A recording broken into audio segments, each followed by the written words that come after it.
ನಿನ್ನೆ ಧರ್ಮಸ್ಥಳ ಚಲೋ ಯಾತ್ರೆಯನ್ನ ಬಿಜೆಪಿ ಮಾಡ್ತು. ನೆಕ್ಸ್ಟ್ ಈಗ ಚಾಮುಂಡಿ ಬೆಟ್ಟಕ್ಕೆ ಚಲೋ ಮಾಡ್ತಾರೆ. ಇಲ್ಲ ಮಾಡಲಿ, ಇವರೇ ಎಲ್ಲ ಕಡೆನೂ ಮಾಡಲಿ, ಡೆಲ್ಲಿ ಚಲೋನು ಮಾಡಲಿ ಒಂದೊಂದು ಸರಿ. ಬರೇ ಚಾಮುಂಡೇಶ್ವರಿ ಚಲೋ, ಧರ್ಮಸ್ಥಳ ಚಲೋ ಅಲ್ಲ, ಡೆಲ್ಲಿ ಚಲೋನು ಮಾಡಿ ಕನ್ನಡಿಗರ ಪರವಾಗಿ ಧ್ವನಿ ಎತ್ತಿ. ಕೇಂದ್ರ ಸರ್ಕಾರದಿಂದ ಏನು ಅನ್ಯಾಯ ಕನ್ನಡಿಗರಿಗೆ ಆಗ್ತಾಯಿದೆ ಅದ್ರ ಪರವಾಗೂ ಧ್ವನಿ ಎತ್ತಿ, ಅವಾಗ ನಾವು ಒಪ್ತೀವಿ. ಸುಮ್ಮನೆ ಇವರು ರಾಜಕೀಯ ಅಸ್ತಿತ್ವವನ್ನು ಉಳಿಸ್ಕೊಳ್ಳಿಕ್ಕೆ ಇವತ್ತು ಮಾಡ್ತಾ ಇದ್ದಾರೆ. ಇವರು ಚಿವುಟೋದು ಇವರೇ, ತೊಟಲು ತೂಗೋದು ಇವರೇ. ಈಗ ಧರ್ಮಸ್ಥಳ ಯಾರ ವಿರುದ್ಧ ಮಾತಾಡಿದ್ರು? ಸದನದಲ್ಲಿ ಯಾರ ವಿರುದ್ಧ ಮಾತಾಡಿದ್ರು? ಯಾರು ನಿಮ್ಮ ಮಹೇಶ್ ಅಂತಲ್ಲ, ತಿಮ್ಮಾರೋಡಿ. ಯಾವ ಈ ವ್ಯಕ್ತಿ RSSನ ವ್ಯಕ್ತಿ. RSS ಯಾರ ಗುರುಗಳು? BJPಯವ್ರ ಗುರುಗಳು. RSS, VHP, ಬಜರಂಗ ದಳದಲ್ಲಿ ಇವರೆಲ್ಲರೂ ಆ ಗರಡಿನಲ್ಲಿ ಬೆಳೆದಂಥವ್ರು. ಗಿರೀಶ್ ಮಟ್ಟಣ್ಣವ್ರು ಯಾರು? BJP ಯುವ ಮೋರ್ಚಾ ಅಧ್ಯಕ್ಷ. BJPಯ ಅಧಿಕೃತವಾದಂಥ ಕ್ಯಾಂಡಿಡೇಟ್ ಸರ್. ಗುರುಮಿಟ್ಕಲ್ ಕಾನ್ಸ್ಟಿಟ್ಯೂನ್ಸಿನಲ್ಲಿ BJP B ಫಾರ್ಮ್ ತೊಗೊಂಡಿದ್ದಾರೆ. ಇವರು ಇವತ್ತು ಅವ್ರ ವಿರುದ್ಧ ಮಾತನಾಡ್ತಾ ಇದ್ದಾರೆ. ಅಂದರೆ ಇದೆಲ್ಲ ಷಡ್ಯಂತ್ರ ಯಾರು ಮಾಡ್ತಾ ಇರೋದು? ಭಾಳ ಸ್ಪಷ್ಟವಾಗಿ ನಿನ್ನೆ ಹೇಳಿದ್ದೀನಿ. ಇದು RSS ವರ್ಸಸ್ RSS. ಅದಕ್ಕೆ ಇವತ್ತು ಆ ಜಗಳವನ್ನು ಇವತ್ತು ಸರ್ಕಾರದ ಮೇಲೆ ಹಚ್ಚಲಿಕ್ಕೆ ಪ್ರಯತ್ನ ಮಾಡ್ತಾ ಇದ್ದಾರೆ. BJPಯವರಿಗೆ ಪಾಪ ಗೊತ್ತಾಗ್ತಾಯಿಲ್ಲ ಯಾವ RSS ಬಣಕ್ಕೆ ಹೋಗಿ ಕೈಕಾಲು ಬೀಳಬೇಕು ಅಂತ. 2 ಬಣಗಳಾಗ್ಬಿಟ್ಟಿದೆ. ಯಾವ ಬಣಕ್ಕೆ ಕಾಲು ಬಿದ್ದರೆ ನಮ್ಮ ಕುರ್ಚಿ ಉಳಿತೇವೆ ಅಂತ ಅವರಿಗೂ ಅರ್ಥ ಆಗ್ತಾಯಿಲ್ಲ. ಅದಕ್ಕೆ ಚಾಮುಂಡೇಶ್ವರಿ ಚಲೋನೂ ಮಾಡ್ತಾ ಇದ್ದಾರೆ, ಧರ್ಮಸ್ಥಳನೂ ಮಾಡ್ತಾ ಇದ್ದಾರೆ. ಏನು ತಪ್ಪೇನಿದೆ? ಈಗ ಚಾಮುಂಡೇಶ್ವರಿ ಚಲೋ ಇದರಲ್ಲಿ ಯಾರು ನಿಮ್ಮ ಭಾನು ಅವರಿಗೆ ಮಾಡೋದ್ರಲ್ಲಿ ಹಿಂದೆ ನಿಸಾರ್ ಅಹಮದ್ ಅವರು ಇದ್ದರು, ಅಬ್ದುಲ್ ಕಲಾಂ ಆಜಾದ್ ಅವರಿಗೂ ಇವರೇ ಕರೆಸಿದ್ರು, ಅವ್ರು ಬರ್ಲಿಕ್ಕೆ ಆಗಿಲ್ಲ. ಆವಾಗ ಅವ್ರು ಮುಸಲ್ಮಾನ್ ಅಂತ ಕರೆಸಿದ್ರ ನೀವು, ಅಥವಾ ಅವ್ರ ಸಾಮರ್ಥ್ಯವನ್ನು ಕರೆಸಿದ್ದ? ಅವರ ದೇಶಕ್ಕೆ ಇರ್ಬೋದು, ಸಮಾಜಕ್ಕೆ ಇರ್ಬೋದು, ರಾಜ್ಯಕ್ಕೆ ಇರ್ಬೋದು, ಏನು ಕೊಡುಗೆ ಕೊಟ್ಟಿದ್ದೀರಾ ಅಂತ ನೋಡ್ಬಿಟ್ಟು ಕರೆಸಿದ್ದ. ಸುಮ್ಮನೆ ಇವೆಲ್ಲ ನೋಡಿ ಅವರ ರಾಜಕೀಯ ಅಸ್ತಿತ್ವ ಉಳಿಸ್ಕೊಳ್ಳಿಕ್ಕೆ, ಅವರ ಒಂದು ಏನು ಈ RSS ಬಣಗಳಿಗೆ ಖುಷಿ ಮಾಡೋದಕ್ಕೆ ಇವ್ರು ಮಾಡ್ತಾ ಇರೋಂಥ ಕೆಲಸ ಇದೆ ಅಷ್ಟೇ. ಯಾವುದೇ ಸಾಕ್ಷಿ ಇಲ್ಲ, ಏನಿಲ್ಲ. ಭಾಳ ಸ್ಪಷ್ಟವಾಗಿ ನಿನ್ನೆ ಒಂದು ವಿಡಿಯೋ ಕೂಡ ನಾನು ಸಾಮಾಜಿಕ ಜಾಲತಾಣದಲ್ಲಿ ನಾನು ಬಿಡುಗಡೆ ಮಾಡಿದ್ದೀನಿ. ನಳಿನ್ ಕುಮಾರ್ ಕಟೀಲ್ ಅವ್ರು ಹೇಳ್ತಾರೆ, ನಿಮ್ಮ ಕಾರ್ಕಳ MLA ಅವರಿಗೆ ಎಲ್ಲನೂ ಗೊತ್ತಿದೆ ಅಂತ. ಬರಲಿ, SITಗೆ ಹೇಳಿ, ಯಾರು ಬೇಡ ಅಂದಿದ್ದಾರೆ? ಅದನ್ನು ಸುಮೋಟವಾಗಿ ನೀವು ಕೂಡ ತನಿಖೆಗೆ ಭಾಗವಹಿಸ್ಬೋದು, ಮಾಡ್ಬೋದು. ಈಗ ಮೊನ್ನೆ ಸಿಕ್ಕಿದೆ, ನಿನ್ನೆ ಸಿಕ್ಕಿದೆ.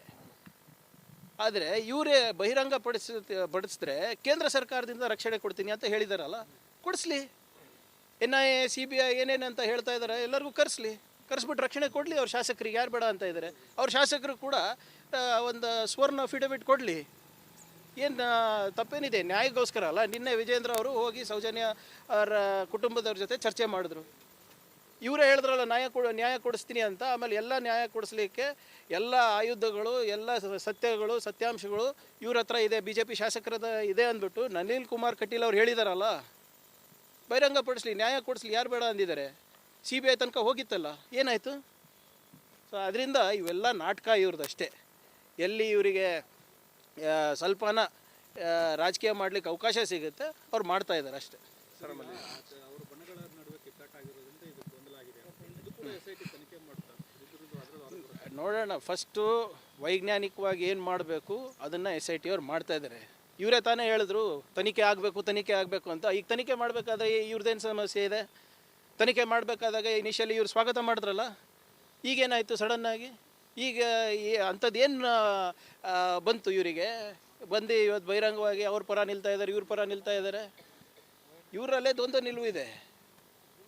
ಸೊ ಅದನ್ನು ಫಸ್ಟ್ ಅವ್ರು ಸ್ಪಷ್ಟಗೊಳಿಸ್ಬೇಕು, ಯಾರ ಕಡೆ ಇದ್ದಾರೆ ಇವರು ಅಂತ. ಸರ್, ಆಮೇಲೆ ಧರ್ಮಸ್ಥಳ ಕೇಸ್ನಲ್ಲಿ ಈಗ ED ಅವರು ಕೂಡ ಕೇಸ್ ರಿಜಿಸ್ಟರ್ ಮಾಡಿದ್ದಾರೆ ಅನ್ನೋ ಮಾಹಿತಿ ಇದೆ ಸರ್. ಇಲ್ಲ, ನನಗೆ ಅದ್ರ ಬಗ್ಗೆ ನೋಡಿ, ನನಗೆ ಸಂಪೂರ್ಣ ಮಾಹಿತಿ ಇಲ್ಲ ಅದ್ರ ಬಗ್ಗೆ. ಕೆಲವು ಜನ ಹೇಳ್ತಾರೆ ಏನೋ ಅವರು ಏನು ಮೈಕ್ರೋ ಫೈನಾನ್ಸಿಂಗ್ ನಡೆಸ್ತಾರೆ ಅಂತ, 24% ಬಡ್ಡಿ ಮೇಲೆ ನಡೆಸ್ತಾರೆ ಅಂತ ಏನೋ ಹೇಳ್ತಾರೆ. ನನಗೆ ಸಂಪೂರ್ಣ ಮಾಹಿತಿ ಅದ್ರ ಬಗ್ಗೆ ಇಲ್ಲ. ಹೆಚ್ಚಿನ ಮಾಹಿತಿ ಇದ್ದಾಗ ನಾನೇ ಬರ್ತೀನಿ ಅಂತ. NIA ತನಿಖೆ ಏನಾದರೂ ನೋಡಿ, ಇವರೇ CBI ಇರ್ಬೋದು, NIA ಇರ್ಬೋದು, ಕೇಂದ್ರ ಸರ್ಕಾರದಂಥ ಸಂಸ್ಥೆಗಳು. ಆ CBI ಅವರು ಹೋದ ವರ್ಷವೇ ಒಂದು ಪತ್ರ ಬರೆದಿದ್ದಾರೆ ರಾಜ್ಯ ಸರ್ಕಾರಕ್ಕೆ. ಈ ನಮಗೆ 77 ಕೇಸ್ ಇದೆ ರಾಜ್ಯ ಸರ್ಕಾರದಿಂದ, ನಮಗೆ ಮಾಡ್ಲಿಕ್ಕೆ ಆಗ್ತಾ ಇಲ್ಲ, ಸಿಬ್ಬಂದಿಗಳನ್ನು ನೀವು ರಾಜ್ಯ ಸರ್ಕಾರದಿಂದ ಕೊಡಬೇಕಾಗುತ್ತೆ ಅಂತ. ಈಗ ನಮ್ಮದೇ ಸಿಬ್ಬಂದಿಗಳು ತಗೊಂಡು ನಮ್ಮದೇ ಕಚೇರಿನಲ್ಲಿ ಕೂತ್ಕೊಂಡು ಏನು ಇನ್ವೆಸ್ಟಿಗೇಷನ್ ಮಾಡ್ತಾರೆ CBI ಅವರು? ನಮ್ಮ ಸಿಬ್ಬಂದಿಗಳೇ ಮಾಡ್ತಾ ಇದ್ದಾರಲ್ಲ. ಈಗ ಹಿಂದಿನ ಸರ್ಕಾರದಲ್ಲಿ ಅಯೋಗ್ಯ ಸರ್ಕಾರ ನಡೆಸ್ತಾ ಇದ್ರು, ಯಾರ್ಯಾರಿದ್ರು ಏನೇನಿದ್ರು ಗೊತ್ತಿಲ್ಲ. ಈಗ ನಳಿನ್ ಕುಮಾರ್ ಕಟೀಲ್ ಅವ್ರ ಸ್ಪೀಚ್ನಲ್ಲೂ ಹೇಳ್ತಾರಲ್ಲ, CID ತನಿಖೆ ನಮ್ಮ ಕೈಲಿ ಆಗಿಲ್ಲ, ಅದಕ್ಕೆ ನಾವು CBI ಕೊಟ್ವಿ ಅಂತ. ಅಸಮರ್ಥರ ಅಂತ ಸರ್ಕಾರ ನಡೆಸ್ತಾ ಇದ್ರಂತ ಅವರೇ ಒಪ್ಕೊಂಡ ಮೇಲೆ ಈ ನಮ್ಮ ಸರ್ಕಾರದಲ್ಲಿ ಎಲ್ಲ ಟೈಟಾಗಿ ನಡೀತಾ ಇದೆ. So there is no need of CBI, there is no need of NIA ಅಂತ ಮಾನ್ಯ ಮುಖ್ಯಮಂತ್ರಿಗಳು ಗೃಹ ಸಚಿವರು ಹೇಳಿದಾರಲ್ಲ. ಅವ್ರಿಗೆ ಏನಾದರೂ ಬೇಕಿದ್ರೆ ಮಾಡ್ಕೊಳ್ಳಿ, ಅವ್ರು ಯಾರು ಬೇಡ ಅಂದಿದ್ದಾರೆ. ನೋಡಿ, ಅದು ಇನ್ನು ಹರಿಯಾಣದ ಬಗ್ಗೆ ಏನೋ ಚರ್ಚೆ ಮಾಡ್ತಾರೆ ಅಂತ ಹೇಳಿದೆ. ಇಲ್ಲಿ ಕರ್ನಾಟಕದಲ್ಲಿ ನಡೆದಿರೋದಂತೂ ಸಾಕ್ಷಿ ಇದೆ ಅಲ್ವಾ.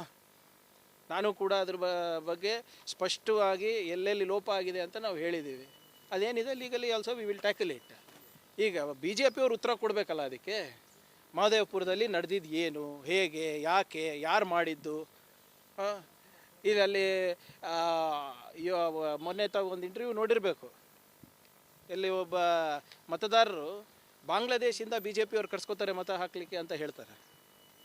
ಅದಾದಮೇಲೆ ಹಿಂದಿನ ಏನು ಜನಪ್ರತಿನಿಧಿ ಆದಂಥ ಅರವಿಂದ್ ಲಿಂಬಾವಳಿಯವರು ಒಂದು ಅಭಿಯಾನ ಮಾಡ್ತಾರೆ, ಬಾಂಗ್ಲಾದೇಶಿದವರಿಗೆ ಹೊರಗೆ ಹಾಕಬೇಕು ಅಂದ್ಬಿಟ್ಟು ಜನಜಾಗೃತಿ ಅಭಿಯಾನ ಮಾಡ್ತಾರೆ, ಹೊರಗೆ ಹಾಕಬೇಕು ಅಂತ. ಬಾಂಗ್ಲಾದೇಶಿಗಳು ಬೆಂಗಳೂರಿಗೆ ಬರ್ತಾ ಇದ್ದಾರೆ ಅಂದರೆ ಯಾರು ಹೊಣೆಗಾರರು? ಅದು ಗಡಿ ಕಾಯೋದು ಯಾರು ಜವಾಬ್ದಾರಿ? ಅಂದರೆ ಹೋಮ್ ಮಿನಿಸ್ಟರ್ ಅಮಿತ್ ಶಾ ಅವರು ವಿಫಲರ, ಅಸಮರ್ಥರ? ಇಲ್ಲಿ ತನಕ ಹೆಂಗ್ರಿ ಬರ್ತಾ ಇದ್ದಾರೆ? ಎಲ್ಲನೂ BJP ರೂಲ್ ಸ್ಟೇಟಿಂದನೇ ದಾಟಿಬಿಟ್ಟು ಬರಬೇಕಲ್ಲ ಕರ್ನಾಟಕಕ್ಕೆ ಬರಬೇಕಂದ್ರೆ. ಸೊ ಇದೆಲ್ಲನೂ ಕೂಡ ಪರಿಶೀಲನೆ ಆಗುತ್ತೆ. Legally we will take it. Sir, ಆಮೇಲೆ ಇದು ಮೂಡ್ ಆಫ್ ದ ನೇಷನ್ ಅಂತ ಕೆಲವು ಸರ್ವೆಗಳು ಮಾಡಿದ್ದಾರೆ ಸರ್. ಈ ಕ್ಷಣ ಎಲೆಕ್ಷನ್ ನಡೆದ್ರೆ NDAಗೆ 300 ಸೀಟ್ ಬರುತ್ತೆ ನೋಡಿ. ಇವರೇ ಆ ಮೂಡ್ ಆಫ್ ದ ನೇಷನ್ನು ಕಳೆದ 15-20 ವರ್ಷದಿಂದ ಮಾಡ್ತಾ ಇದ್ದಾರೆ. ಇಂಡಿಯಾ ಟುಡೇ ಸಂಸ್ಥೆಯಿಂದ ಮಾಡ್ತಿರ್ಬೇಕು ಅನ್ಸುತ್ತಲ್ಲ ಅದು. ಈಗ ಕಳೆದ 10 ವರ್ಷದಲ್ಲಿ ನೀವು ನೋಡಿದ್ರೆ most favourite CM U P ಆಗಿ ಏನು UP ಯೋಗಿ ಆದಿತ್ಯನಾಥ್ ಅವರು ಬರ್ತಾ ಇದ್ದಾರೆ. ನಿಜವಾಗ್ಲೂನಾ? UP ಚೀಫ್ ಮಿನಿಸ್ಟರ್ ಅವರು ನಿಜವಾಗ್ಲೂ ಏನು ಭಾಳ ದೊಡ್ಡ ಕೆಲಸ ಮಾಡಿದಾರಾ? ಅಥವಾ ರಾಷ್ಟ್ರಕ್ಕೆ ಕಟ್ಟದಾಗಲಿ ರಾಜ್ಯದಲ್ಲಿ ನಂಬರ್ 1 ಸ್ಥಾನ ಪಡೆಯೋಕ್ಕೆ ಅವರು ಯೋಗ್ಯರಿದ್ದಾರಾ? UPನಲ್ಲಿ ಆರ್ಥಿಕವಾಗಿ ಎಲ್ಲಿ FDIಗಳು ಬರ್ತಾ ಇರೋದು, ಉದ್ಯೋಗ ಎಲ್ಲಿ ಸೃಷ್ಟಿ ಆಗ್ತಾ ಇರೋದು, ಪರ್ಚೇಸಿಂಗ್ ಪವರ್ ಇನ್ಕ್ರೀಸ್ ಆಗ್ತಾ ಇರೋದಲ್ಲಿ ಕರ್ನಾಟಕದಲ್ಲಿ. ಅವ್ರ ಮೂಡ್ ಪ್ರಕಾರ ಅವ್ರು ಮಾಡ್ಕೋತಾರೆ ಸರ್ವೆ. ಅದಕ್ಕೆ ನಾವು ಯಾಕೆ ತಲೆ ಕೆಡಿಸ್ಕೊಬೇಕು? ನೋಡಿ, ಎಲ್ಲರೂ ಈಗ ನಿಗಮದ ನಿನ್ನೆ ಏನೋ ಪ್ರೆಸ್ ಮೀಟ್ ಮಾಡಿದ್ದಾರೆ ಅಂತ ಮಾಹಿತಿ ನಮಗೆ ಬಂದಿದೆ. ಏನಿದ್ರು ಕೊಡಲಿ, ದಾಖಲೆಗಳು ಕೊಡಲಿ. ನಾವೇನು ಪಾರದರ್ಶಕವಾಗಿ ನಾವು ಇನ್ವೆಸ್ಟಿಗೇಷನ್ ಮಾಡ್ತೀವಲ್ಲ. ಹಿಂದೆ ಯಾವುದೇ ಆರೋಪದ ಬಗ್ಗೆ ಅವ್ರ ದಾಖಲೆಗಳು ಕೊಟ್ಟಾಗೆಲ್ಲ ನಾವು ಏನೋ ಎನ್ಕ್ವೈರಿ ಕಂಡಕ್ಟ್ ಮಾಡಿದ್ದೀವಿ. ಸುಮ್ಮನೆ ನಾವು ಹೇಳೋದು ಬಿಟ್ಟು ದಾಖಲೆಗಳು ಕೊಟ್ಟರೆ ವಿ ವಿಲ್ ಇನ್ವೆಸ್ಟಿಗೇಟ್. ಕೊಡಲಿ, ಕೊಟ್ಟಾದ್ಮೇಲೆ ಏನಾದರೂ ದಾಖಲೆಗಳನ್ನ ನಾವು ನೋಡ್ಕೊಂಡು ಇಲ್ಲ, ವಾಟ್ ಎವರ್ ಇಟ್ ಈಸ್, ಅದು ಸ್ಟೇಜ್ಡಾ ಅನ್ಸ್ಟೇಜ್ಡಾ ಏನಿದೆ ಗೊತ್ತಾಗಬೇಕಲ್ಲ ನಮಗೆ. ಅದು ಕೊಟ್ಟರೆ ತನಿಖೆ ಮಾಡ್ತೀವಿ, ಅದು ನಮ್ಮ ಜವಾಬ್ದಾರಿ ಅಲ್ಲ. ನೋಡಿ, ನಮ್ಮ ಸರ್ಕಾರ ಯಾವುದರಿಂದನೂ ಓಡೋಗೋದಂಥದ್ದು ಇಲ್ಲ. ಏನಿದೆ ನಮ್ಮ ದಾಖಲೆ ಕೊಡಿ, we will ensure there is a transparent investigation. ಹಿಂದೂ ಮಾಡಿದ್ದೀವಿ, ಇಂದೂ ಮಾಡ್ತೀವಿ, ಮುಂದೂ ಮಾಡ್ತೀವಿ. ಯಾವುದು ಇಲ್ಲ, ನಾನು ಹೇಳ್ದಂಗೆ ನನ್ನ ಹತ್ರ ಸಂಪೂರ್ಣವಾದಂಥ ಮಾಹಿತಿ ಇಲ್ಲ. ನೀವು ಕೊಟ್ಟರೆ I can comment on that.